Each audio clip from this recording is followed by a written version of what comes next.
এখন দুটি গুরুত্বপূর্ণ বিষয় নিয়ে আপনাদের সামনে কথা বলতে চাই। একটি বিষয় হচ্ছে যে আমরা দেখছি গতকালকে থেকে বাংলাদেশের বিভিন্ন জায়গায়, ঢাকা শহর থেকে শুরু করে বিভিন্ন অপ্রত্যাশিত ঘটনা ঘটছে, সহিংসতার ঘটনা আমরা শুনতে পাচ্ছি। আমরা আপনাদেরকে স্পষ্ট করে বলতে চাই, এই যে বাংলাদেশের ছাত্র সমাজ একটি এত বড় আন্দোলন করেছে, একটি ফ্যাসিস্ট একটি সরকারের যে একটি পতন ঘটিয়েছে, সেটি আমরা এই কারণে করিনি যে একজন নির্যাতক চলে যাবে আরেকজন নির্যাতক এসে সেই জায়গাটি নিবে। এটি আমরা আমাদের জায়গা থেকে কোনোদিনও মানব না। বরং এই যে নির্যাতনের যে প্রসেসটি রয়েছে, যে সিস্টেমটি রয়েছে, এই সিস্টেমটি ছাত্র সমাজ বা বর্তমান বাংলাদেশের যে প্রজন্ম তারা চায় না। সেই নির্যাতনের সিস্টেমটি চেঞ্জ করার জন্য আমরা আমাদের এই আন্দোলনটি করেছি, এই অভ্যুত্থানটি ঘটিয়েছি পুরো বাংলাদেশের মানুষকে নিয়ে।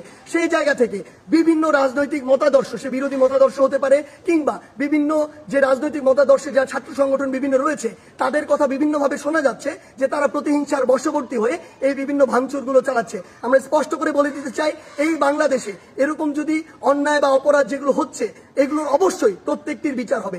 সেই জায়গা থেকে আমরা স্পষ্ট করি, আমরা কখনো আমাদের জায়গা থেকে এমন সহিংসতাগুলো সমর্থন করি না।